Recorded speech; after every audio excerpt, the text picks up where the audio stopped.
ஹாய்ங்க. இந்த வீடியோவில் என்ன பார்க்க போகிறோன்னா, இதுவும் என்னோட ஒரு ப்ரெக்னன்சி விஷயம்னு வச்சுக்கலாம். இதுக்கு நான் ரொம்ப நாளாக ஆசைப்பட்டுட்டு இருந்தேன்.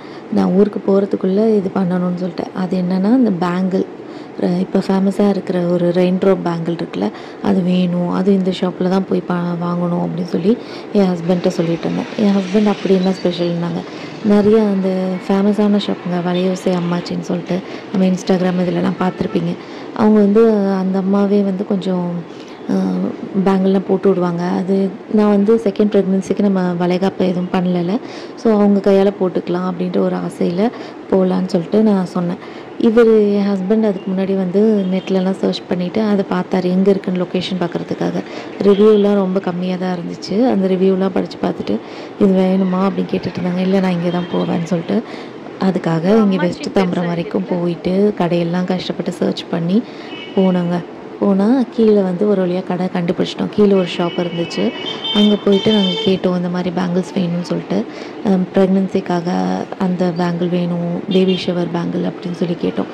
அப்போனா அது இந்த ஷாப் இல்லாமல் இன்னொரு ஷாப் பக்கத்து பில்டிங்கில் மாடியில் இருக்குதுன்னு சொல்லிட்டு அப்புறம் அங்கே அனுப்பிச்சி விட்டாங்க. அப்புறம் அங்கே போனால் அங்கே சொல்கிற மாதிரி நிறைய கலெக்ஷன்ஸ்லாம் இருந்துச்சு. அதுக்கப்புறம் ப்ரெக்னென்சி பேபி ஷவருக்குன்னு சொல்லி ஒரு பர்டிகுலர் இடத்த காட்டினாங்க. இதை சூஸ் பண்ணிக்கோங்கன்னு சொல்லிட்டு ஓகேன்னு சொல்லிட்டு அதை சூஸ் பண்ணிட்டு அவங்களே போட்டு விட்டாங்க சாமி கும்பிட்டுட்டு. ஆனால் அது எனக்கு கொஞ்சம் கலர் காம்பினேஷன் நான் காட்டுற பாருங்களேன். அவங்க போட்டு விட்டதில் ஒரு 2 சைடு ஒரு டார்க் க்ரீன் இருக்கும், ஒரு சைடு ஒரு க்ரீன் தான் இருக்கும். நான் கொஞ்சம் கஸ்டமைஸ் பண்ணிக்கலாமா அப்படி சொல்லி கேட்டேன். இல்லைங்க, இது செட்டாக தான் வரும், இதை நீங்கள் பேபி ஷவருக்குன்னு இது தனியாக இருக்குது, இதை எடுத்துக்க முடியாது அப்படி சொல்லிட்டு இப்படி தான் கொடுப்போம்னு சொல்லிட்டு நான் கையில் வேறு போட்டு விட்டேன். இதை எடுக்க முடியாதுன்னு சொல்லிட்டாங்க. ரொம்ப கஷ்டமாக போச்சு. இவ்வளோ தூரம் அந்த பேங்கிள் அதோட ப்ரைஸு கேட்டிங்கன்னா இன்னும் ஷாக் ஆகிடுவீங்க. 1000 ருபீஸ்ங்க. நெட்டில் பார்த்தம்போது 450 அந்த மாதிரி இருந்துச்சு. நான் அதுவே கொஞ்சம் கூடன்னு நினச்சேன். ஒரு கண்ணாடி வளையலுக்கு இவ்வளோவா அப்படின்ட்டு. நேரில் போனால் இன்னும் கம்மியாக தான் இருக்கும் அப்படின்னு சொல்லிட்டு நான் போனால் 1000 ருபீஸ்ங்க. எனக்கு ரொம்ப ஷாக் ஆகிடுச்சு. சரி, எனக்கு என்னென்னா, இப்போ பைசா கொடுத்து வாங்கினதும் பிரச்சனை இல்லை. ஆனால் அது எனக்கு பிடிச்ச மாதிரி கொஞ்சம் கஸ்டமைஸ் பண்ணி கொடுத்துருந்துருக்கலாம். அது பண்ணலை. அது கொஞ்சம் கஷ்டமாக தான் இருந்துச்சு. சரி போன்னு சொல்லிட்டு விட்டுட்டேன். இதில் நான் அவங்க கையில் போகணுன்னு சொல்லிட்டு தான் வந்தேன். பார்த்தா அந்த ஓனர் அவங்க இல்லை, கடையில் வேலை பார்க்குறவங்க தான் அந்த பேங்கிள் போட்டு விட்டாங்க. இன்னொன்று என்னென்னா பார்த்தீங்கன்னா, இது சாதாரண பேங்கிள் மாதிரி சவுண்டும் வரல. இப்போ அந்த பேங்கிள் எதுக்கு போடுறோம், பேபிக்கு அந்த சவுண்டு கேட்கணும், அந்த வைப்ரேஷன் நல்லா இருக்கணும்னு சொல்லிட்டு தான் அந்த பேபி ஷவர்லாம் வச்சு போடுறோம். ஆனால் இந்த ஆசைக்காக இது வாங்கிட்டு கடைசியில் பார்த்தீங்கன்னா அது சவுண்டே வரல. ஆனால் ரொம்ப ஸ்ட்ராங்காக இருந்துச்சு. இடையில நான் 2-3 இடத்துல இடிச்சுக்கிட்டேன். இதை வச்சு தான் வேலையெல்லாம் செஞ்சேன். ஆனால் அது உடையில. அப்படி ஒரு பேங்கிள் ரொம்ப ரேராக உடஞ்சாலும் அது இப்படி நொறுங்கி விழலை.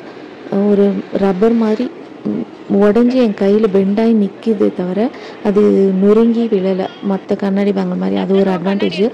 இது நான் டெலிவரி வரைக்குமே ரொம்ப ரேராக தான் ஒரே 1-2 பேங்கிள் தான் உடஞ்சிது. அந்த வகையில் குவாலிட்டி ஓகே.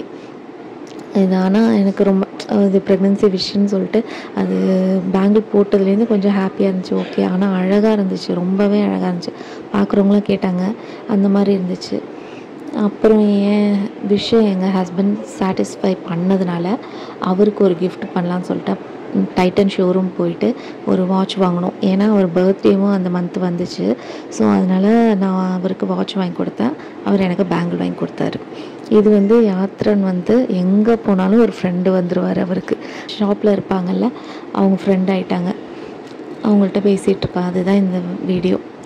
ஸோ என் செக்லிஸ்ட்டில் இருந்த இன்னொரு ப்ரெக்னென்சி விஷயம் கம்ப்ளீட் ஆகிடுச்சுன்ற ஹாப்பியோடு நாங்கள் அங்கேருந்து கிளம்பிட்டோம்.